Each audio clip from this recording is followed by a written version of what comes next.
नमस्कार, जय हिंद साथियों। एक बार फिर से स्वागत है आपका मेरे यूट्यूब चैनल स्टडी विद सागर में। आशा करता हूँ आप सभी लोग अच्छे होंगे और आपकी तैयारी अच्छी चल रही होगी। देखिए, इस वीडियो में हम लोग कुछ महत्वपूर्ण प्रश्नों को यहाँ पे सॉल्व करने वाले हैं, जो अभी आपके हाल ही में जो डीएलएड का पेपर हुआ है, तो उसमें जितना भी आपका जीके, जीएस और आपका करंट अफेयर्स और उत्तराखंड के जो भी क्वेश्चंस आए थे, तो उनको हम लोग यहाँ पे डिस्कस करने वाले हैं। टोटल आपके यहाँ पे 50 क्वेश्चन रहने वाले हैं।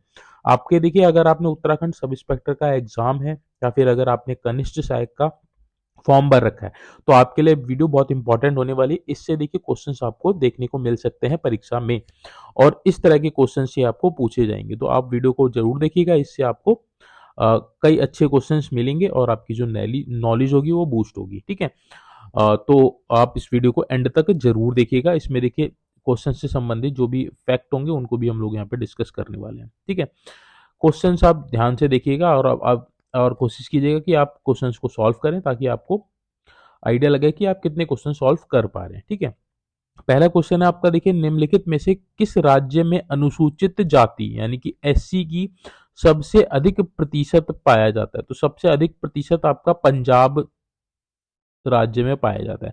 अगर बात करते हैं जनसंख्या के बारे में, तो मध्य प्रदेश पहले नंबर पे आता है एससी कैटेगरी में। ठीक है। एससी की जो सबसे ज्यादा जनसंख्या मध्य प्रदेश में है, बट यहाँ प्रतिशत पूछ रहा है और ऑप्शन में आपका पंजाब दे रखा है, तो पंजाब आपके पहले नंबर पे आता है। ऑप्शन नंबर डी इसका सही जवाब हो जाएगा। ठीक है। इंग्लिश में भी दे रखे क्वेश्चन, आप इंग्लिश वाला क्वेश्चन भी पढ़ के आप अपना आंसर देख सकते हैं। ठीक है। निम्नलिखित में से किस नदी का नदी बेसिन द्रोण भारत में सबसे बड़ा है? तो किस नदी का सबसे बड़ा बेसिन है भारत में, ये आपसे पूछा है। तो गंगा नदी सबसे बड़ा बेसिन, बेसिन मतलब जो आपका जो जल का प्रवाह है सबसे ज्यादा किसका है? ठीक है, तो गंगा का है। ऑप्शन नंबर 20 का सही जवाब हो जाएगा। आगे बढ़ते हैं। अगला क्वेश्चन, न्यायिक पुनरावलोकन, जिसको जुडिशियल रिव्यू भी बोला जाता है, का अधिकार किसे है? तो देखिए, उच्च न्यायालय, उच्चतम न्यायालय दोनों को अधिकार है न्यायिक पुनरावलोकन यानी कि जुडिशियल रिव्यू का। ठीक है। तो ऑप्शन नंबर डी सही जवाब हो जाएगा। बी और सी दोनों ही। उच्च न्यायालय जो आपका हाई कोर्ट होता है, हाई कोर्ट को अंडर जो आर्टिकल 226 है उसके अंदर न्यायिक पुनरावलोकन का अधिकार है। वहीं जो आपका सुप्रीम कोर्ट है, सुप्रीम कोर्ट को अनुच्छेद 32 के अंतर्गत न्यायिक पुनरावलोकन का अधिकार है। तो ऑप्शन नंबर डी इसका सही जवाब हो जाने वाला हुआ। आगे बढ़ते हैं। अगला क्वेश्चन, निम्न में से कौन सा एक उष्णकटिबंधीय चक्रवात नहीं है? ये आपसे पूछा है। ठीक है। तो देखिए, हरिकेन आपका कटिबंधीय चक्रवात है, तो बिल्कुल ठीक है। टाइफून भी है उष्ण कटिबंधीय चक्रवात। विलिज ये भी है। गरजता चालीसा ये आपका उष्ण कटिबंधीय चक्रवात नहीं है। तो ऑप्शन नंबर 20 का सही जवाब हो जाएगा। आगे बढ़ते हैं, अगला क्वेश्चन देख लेते हैं। अगला क्वेश्चन, भारत के उच्चतम न्यायालय में न्यायाधीशों की संख्या में वृद्धि करने की शक्ति किसमें निहित है? इंपॉर्टेंट क्वेश्चन है। तो उच्चतम न्यायालय के न्यायाधीशों की जो संख्या है उसमें वृद्धि अगर करनी है, तो भारत का जो संसद है वह उसमें वृद्धि करता है। तो ऑप्शन नंबर 20 का सही जवाब हो जाएगा। ठीक है। आगे बढ़ते हैं, अगला क्वेश्चन देख लेते हैं। अगला क्वेश्चन, निम्नलिखित में से किस वर्ष मुस्लिम लीग ने एक पृथक राष्ट्र की संकल्पना पाकिस्तान प्रस्ताव स्वीकार किया था? तो ये इंपॉर्टेंट क्वेश्चन है, कई बार परीक्षाओं में पूछा गया था। 1940 में किया गया था प्रथम बार पाकिस्तान प्रस्ताव को स्वीकार। ठीक है। मुस्लिम लीग द्वारा अलग पाकिस्तान का प्रस्ताव। ठीक है। 1940 आपने याद रखना है सन। आगे बढ़ते हैं, अगला क्वेश्चन, भारतीय संविधान के किस अनुच्छेद के अंतर्गत भाषण एवं अभिव्यक्ति की स्वतंत्रता की गारंटी दी गई है? तो अनुच्छेद 19 आपको ये छूट देता है कि आप कहीं भी अपना भाषण दे सकते हैं और आपको उसकी अभिव्यक्ति की आजादी है। ठीक है, स्वतंत्रता है इस चीज की। ऑप्शन नंबर ए इसका सही जवाब हो जाएगा, अनुच्छेद 19। ठीक है, भाषण एवं अभिव्यक्ति की स्वतंत्रता। अगला क्वेश्चन, मोबाइल फोन का आविष्कार किसने किया था? तो मोबाइल फोन का आविष्कार किसने किया था? मार्टिन कूपर ने किया था। ठीक है। अगर बात करते हैं टेलीफोन का आविष्कार किसने, तो ग्राहम बेल ने किया था। ग्राहम बेल ने टेलीफोन का किया था। यहाँ पूछ रहा मोबाइल फोन का, तो मार्टिन कूपर ने किया था। ऑप्शन नंबर 20 का सही जवाब हो जाएगा। अगला क्वेश्चन आपका, एनईपी 2020 के अध्यक्ष कौन थे? तो देखिए, नेशनल एजुकेशन पॉलिसी जो आई थी एनईपी, ठीक है, जिसके तहत कई परिवर्तन हुए थे। तो उस नेशनल एजुकेशन पॉलिसी के 2022 में जब ये गठन हुआ था, तो इसके अध्यक्ष कौन थे? तो इसके अध्यक्ष थे आपके के कस्तूरी रंजन, ऑप्शन नंबर ए इसका सही जवाब हो जाएगा। नेशनल एजुकेशन पॉलिसी के जो अध्यक्ष थे के कस्तूरी रंजन थे, ठीक है। ऑप्शन नंबर ए इसका सही जवाब हो जाएगा। आगे बढ़ते हैं अगले क्वेश्चन। भारत सरकार अधिनियम 1935 की निम्नलिखित में से कौन सी एक विशेषता नहीं है? तो 1935 हमारे देखिए जो हमारा भारत का जो संविधान है उसके लिए बहुत इंपॉर्टेंट रोल निभाता है। इसको मिनी कॉन्स्टिट्यूशन भी कहा जाता है क्योंकि कई प्रावधान इसमें से एज इट इज ले लिए गए थे हमारे भारतीय संविधान में। तो आपने यहाँ बताना है कि कौन सा इसमें भारत सरकार अधिनियम 1935 की विशेषता नहीं है। तो केंद्र में द्वैध शासन प्रणाली, ये इसकी विशेषता थी। अखिल भारतीय संघ, ये भी था। प्रांतीय स्वतंत्रता, ये भी था। प्रांतों में द्वैध शासन प्रणाली, ये उसका मूल विशेषता नहीं थी। तो ऑप्शन नंबर डी इसमें सही जवाब हो जाएगा, ठीक है। प्रांतों में द्वैध शासन प्रणाली इस अधिनियम की विशेषता नहीं थी। आगे बढ़ते हैं अगले क्वेश्चन। भूदान आंदोलन के प्रवर्तक कौन थे? तो भूदान आंदोलन किसने चलाया था? विनोबा भावे ने चलाया था। ऑप्शन नंबर ए इसका सही जवाब हो जाएगा। आगे बढ़ते हैं अगला क्वेश्चन। किस अनुच्छेद के तहत संविधान ने संसद को संविधान और उसके प्रावधानों में संशोधन करने की शक्ति दी है? ये इंपॉर्टेंट क्वेश्चन है, आप याद करके जरूर जाइएगा। तो देखिए अनुच्छेद 368 के तहत क्या कर सकता है जो आपका संसद है वह संविधान और उसके प्रावधानों में संशोधन कर सकता है। यानी कि जो संविधान है उसमें भी आपका संशोधन किया जा सकता है, उसके प्रावधानों में संशोधन किया जा सकता है। किस अनुच्छेद के तहत? अनुच्छेद 368 के तहत, ठीक है। बहुत इंपॉर्टेंट क्वेश्चन है ये। आगे बढ़ते हैं अगला क्वेश्चन। निम्नलिखित युग्मों में से कौन सा एक सुमेलित नहीं है? तो देखिए इसमें पहला वाला ही सुमेलित नहीं है। पीट्स इंडिया एक्ट जो था इस समय जो आपके वॉइस राय थे कौन? आपके लॉर्ड वेली जली थे, लॉर्ड वेले जली थे, ठीक है। वॉरेन हेस्टिंग्स नहीं थे।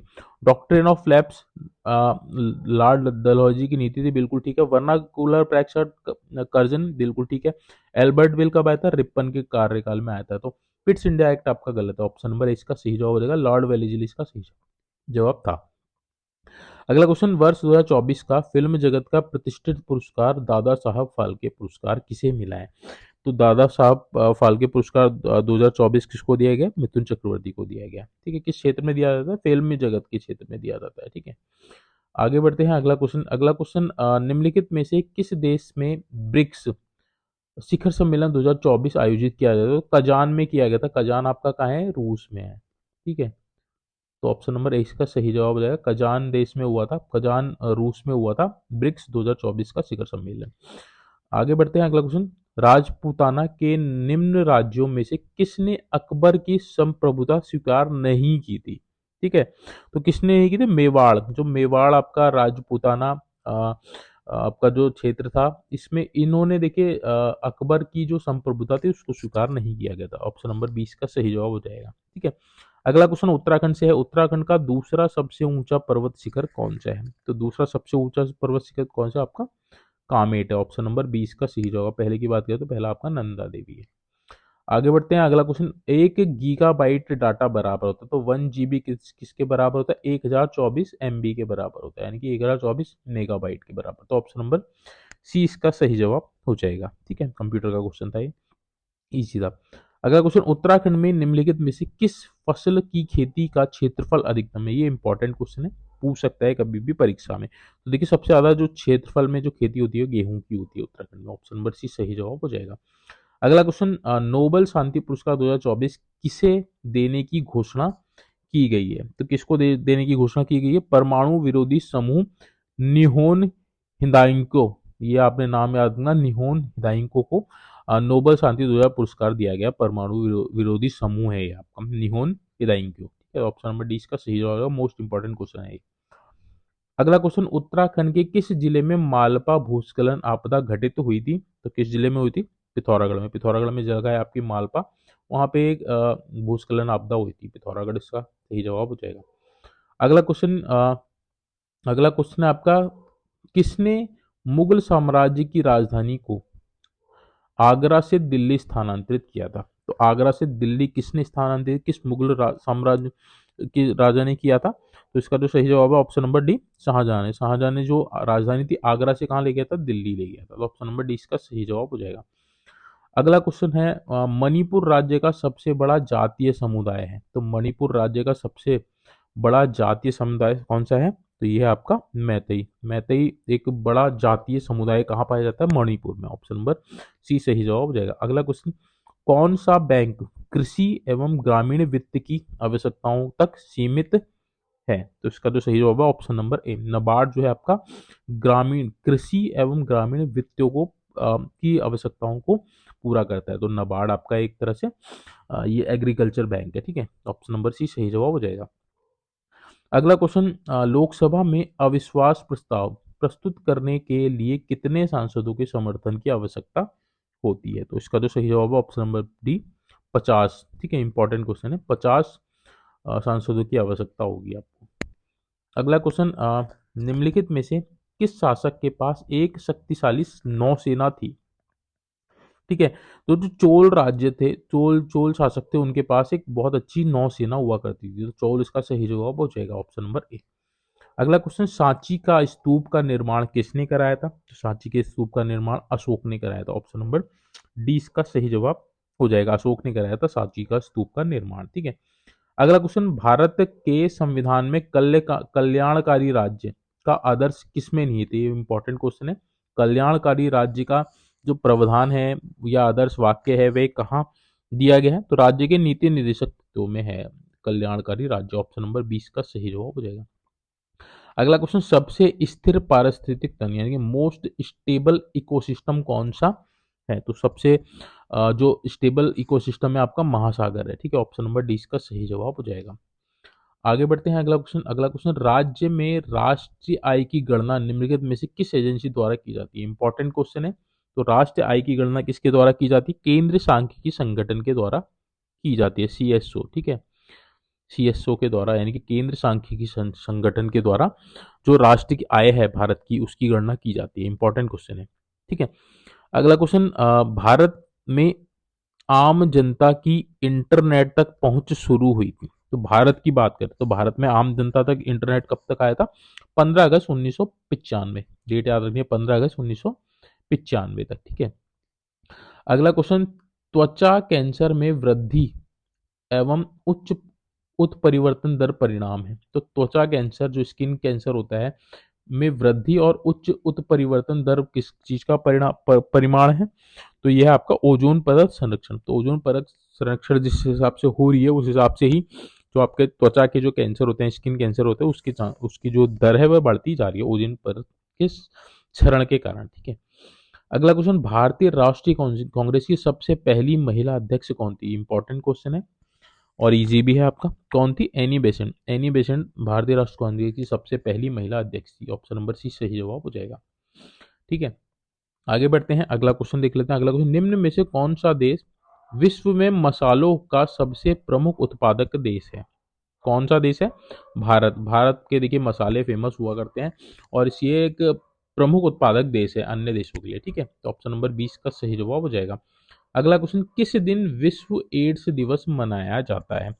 तो विश्व एड्स दिवस 1 दिसंबर को मनाया जाता है, ठीक है। ऑप्शन नंबर ए इसका सही जवाब हो जाएगा। अगला क्वेश्चन, वर्तमान में उत्तराखंड की जीडीपी, जीडीपी आपका क्या होगा? ग्रॉस डोमेस्टिक प्रोडक्ट, ठीक है।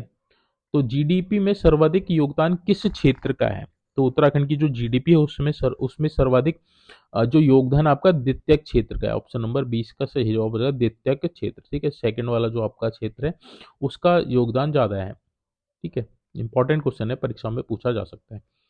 अगला क्वेश्चन, भारत में सबसे पहले किस जैवीय मंडल आरक्षित क्षेत्र की स्थापना हुई थी? जैवीय मंडल आरक्षित है यानी कि जो आपका बायोलॉजिकल आपका जो वो होते हैं आरक्षित क्षेत्र, ठीक है। तो जैव मंडलीय आरक्षित क्षेत्र की स्थापना की गई थी। भारत का जो सबसे पहला जो आपका जैवीय मंडल आरक्षित क्षेत्र है वो कौन सा है? वो है आपका नीलगिरी। नीलगिरी आपका सही जवाब हो जाएगा। नीलगिरी आपका सबसे पहला आपका बायो रिजर्व पार्क है आपका, ठीक है। ऑप्शन नंबर सी सही जवाब हो जाएगा, नीलगिरी आपने याद रखना है। आगे बढ़ते हैं, अगला क्वेश्चन, भारत में सर्वाधिक चाय उत्पादन करने वाला राज्य कौन सा है? तो सबसे सर्वाधिक चाय उत्पादन असम में होती है। ऑप्शन नंबर सी सही जवाब हो जाएगा। आगे बढ़ते हैं, अगला क्वेश्चन, रुपे जारी किया गया है। तो रुपे किसके द्वारा जारी किया गया था? भारतीय राष्ट्रीय भुगतान निगम लिमिटेड, ठीक है। तो ऑप्शन नंबर सी सही जवाब हो जाएगा, भारतीय राष्ट्रीय भुगतान निगम लिमिटेड द्वारा रुपे कार्ड या फिर रुपे आपका जारी किया गया। ऑप्शन नंबर सी सही जवाब हो जाएगा। आगे बढ़ते हैं, अगला क्वेश्चन, टाइफाइड से शरीर का कौन सा अंग प्रभावित होता है? तो टाइफाइड से कौन सा अंग प्रभावित होता है? आपका आंत। आंत को इफेक्ट करता है आपका जो टाइफाइड बुखार होता है, ठीक है। दूध का दही के रूप में जमने का कारण क्या है? तो कौन सा कारण है? लैक्टोबेसिल्स। लैक्टोबेसिल्स के कारण जो दूध होती है दही में कन्वर्ट होता है, ठीक है। आगे बढ़ते हैं, अगला क्वेश्चन, निम्नलिखित में से कौन भारत का सबसे बड़ा एक संगठित उद्योग माना जाता है? तो भारत का सबसे बड़ा संगठित उद्योग आपका कौन सा है? सूती वस्त्र उद्योग है। ऑप्शन नंबर 20 सही जवाब हो जाएगा। सबसे बड़ा है, ठीक है, सबसे बड़ा संगठित उद्योग है आपका ये भारत का सूती वस्त्र उद्योग। अगला क्वेश्चन आपका, सिडकुल राज्य औद्योगिकी विकास निगम लिमिटेड उत्तराखंड का मुख्यालय कहाँ है? तो सिडकुल का मुख्यालय आपका कहाँ है? देहरादून जनपद में। ऑप्शन नंबर इसका सही जवाब हो जाएगा सिडकुल का मुख्यालय, ठीक है। आगे बढ़ते हैं, अगला क्वेश्चन, कौटिल्य के अर्थशास्त्र में किस पहलू पर प्रकाश डाला है? ये क्वेश्चन बहुत बार रिपीट हुआ है। अर्थशास्त्र से लोग सोचते हैं कि ये आपका इकोनॉमी से रिलेटेड होगा, बट इकोनॉमी से रिलेटेड नहीं है। कौटिल्य का जो अर्थशास्त्र है ये आपका किससे संबंधित है? ये आपका राजनीति की जो नीतियां हैं, राजनीतिक नीतियां उन पे लिखी गई किताब है कौटिल्य की, ठीक है, अर्थशास्त्र। तो इकोनॉमी से संबंध नहीं है, राजनीति से संबंधित है। बहुत बार परीक्षाओं में पूछा गया है। अगला क्वेश्चन, निम्नलिखित में से कौन सा युग्म सही सुमेलित नहीं है? ये आपसे पूछा है, ठीक है। तो अमजद खां जो थे सरोद बजाते थे, बिल्कुल ठीक है। पंडित रविशंकर सितार, बिल्कुल ठीक है। एम एस सुब्बू लक्ष्मी वीणा नहीं बजाते थे। अल्लाह रखा आपका तबला बजाते थे, तो बिल्कुल ठीक है, ऑप्शन नंबर सी सही जवाब हो जाएगा। ये मिसमैच है, ठीक है। आगे बढ़ते हैं, अगला क्वेश्चन, तारपीन का तेल प्राप्त किया जाता है? तो तारपीन का तेल किससे प्राप्त किया जाता है? चीड़ के पेड़ से। क्या उत्तराखंड में चीड़ बहुत मात्रा में पाया जाता है। चीड़ से ही आपका देखिए, चीड़ की जो पत्तियां होती है उससे रिंगाल प्राप्त होता है। रिंगाल से आपकी क्या टोकरियां वगैरह बनती हैं। तारपीन का तेल भी उसी से प्राप्त होता है। तो ऑप्शन नंबर डी इसका सही जवाब हो जाएगा, ठीक है। आगे बढ़ते हैं, अगला क्वेश्चन, निम्नलिखित में से कौन सा केंद्र सरकार के राजस्व का स्रोत नहीं है? तो राजस्व किस स्रोत से प्राप्त नहीं होता है केंद्र सरकार को? तो कृषि आयकर। कृषि आयकर से कृषि आयकर ये आपका राज्य सरकार को प्राप्त होता है इससे राजस्व, बट केंद्र सरकार को इससे नहीं प्राप्त होता। ऑप्शन नंबर सी सही जवाब हो जाएगा। आगे बढ़ते हैं, अगला क्वेश्चन, निम्नलिखित में से किस वाद्य यंत्र को उत्तराखंड का राज वाद्य यंत्र घोषित किया गया है? तो ढोल है। तो जो ढोल है, ढोल को उत्तराखंड का राज वाद्य यंत्र कहा गया है, ठीक है। राज्य पुष्प की बात करें तो आपका क्या है? बुरांस है, ठीक है। राज पुष्प की बात करें तो पुष्प क्या है आपका? बुरांस है, ठीक है। पशु की अगर बात करें तो कस्तूरी मृग है। कस्तूरी मृग है, ठीक है। अगर पक्षी की बात करें तो क्या है आपका? मोनाल है, ठीक है। तो इतने सारे आपने याद रखना। सॉरी, ये आपका जो ये बुरांस है आपका वृक्ष है, ठीक है। आपका राज वृक्ष बुरांस है। पुष्प आपका क्या है? पुष्प आपका वो है, क्या बोलते हैं उसको? ब्रह्म कमल। ब्रह्म कमल, ब्रह्म कमल है आपका राज्य पुष्प, ठीक है, जिससे शिव की पूजा होती है। तो इतने पॉइंट्स आपको इस वाले से याद रखने। वाद्य यंत्र यहाँ पूछा है तो ढोल हो जाएगा। आगे बढ़ते हैं, अगला क्वेश्चन देख लेते हैं, पृथ्वी पर सबसे अधिक मात्रा में पाए जाने वाला धातु कौन सा है? तो सबसे ज्यादा मात्रा में क्या पाया जाता है पृथ्वी में? एल्यूमिनियम पाया जाता है। Option number C. अंतिम क्वेश्चन है, देखिए, इस क्लास का आपका, फ्लोराइड प्रदूषण मुख्यतः प्रभावित करता है? तो फ्लोराइड प्रदूषण मुख्यतः क्या प्रवाहित करता है? क्या किस चीज को प्रभावित करता है? तो दांत को, हमारे शरीर के जो दांत होते हैं उसको प्रभावित करता है क्या? फ्लोराइड प्रदूषण, ठीक है। तो देखिए, ये थी आज की क्लास जिसमें हम लोगों ने 50 क्वेश्चंस जो आपके जीके, जीएस और करंट अफेयर्स कंप्यूटर से रिलेटेड थे, ठीक है। होप सो आपको ये वीडियो अच्छी लगी होगी, क्वेश्चंस अच्छे लगे होंगे। देखिए, क्वेश्चंस हमेशा क्या होता है कि प्रीवियस ईयर के पेपर से भी क्वेश्चंस कई बार उठ के डायरेक्ट आ जाते हैं, तो इसलिए इंपॉर्टेंट होता है। साथ में इंपॉर्टेंट इसलिए भी है कि इससे आपको पैटर्न पता चलता है कि किस तरह के क्वेश्चंस पूछता है आयोग। और साथ में अगर अगर आप उसको सॉल्व करेंगे तो आपका और भी चीज़ों में जो उससे रिलेटेड और भी जो आपके जो उससे संबंधित जो और भी टॉपिक्स होते हैं वो भी आपके कवर हो जाते हैं, ठीक है। तो इसलिए वीडियोस आपके लिए इंपॉर्टेंट होती है, जिनको मैं पी वाई क्यू के नाम से आपको यहाँ पे करवाता हूँ, ठीक है। होप सो आपको वीडियो अच्छी लगी होगी। वीडियो अच्छी लगी तो प्लीज़ वीडियो को लाइक कीजिएगा। अगर आपने चैनल सब्सक्राइब नहीं किया तो आपसे रिक्वेस्ट करूंगा, अगर आप उत्तराखंड के किसी भी एग्जाम्स की तैयारी कर रहे हैं तो आप चैनल को सब्सक्राइब जरूर कर लीजिएगा। साथ में टेलीग्राम चैनल को भी ज्वाइन कर लीजिएगा, वहाँ पे मैं आपको फ्री ऑफ कॉस्ट जो भी स्टडी मटेरियल होता है वो प्रोवाइड करवाता हूँ। ठीक है, चलिए आज का जो सेशन को यहीं पे एंड करते हैं, जल्दी मिलेंगे नेक्स्ट वीडियो के साथ। तभी तक आप अपनी जो तैयारी है उसको कंटिन्यू रखिए, कंसिस्टेंसी के साथ अपने गोल की तरफ बढ़ते रहिए। Thank you so much watching this video.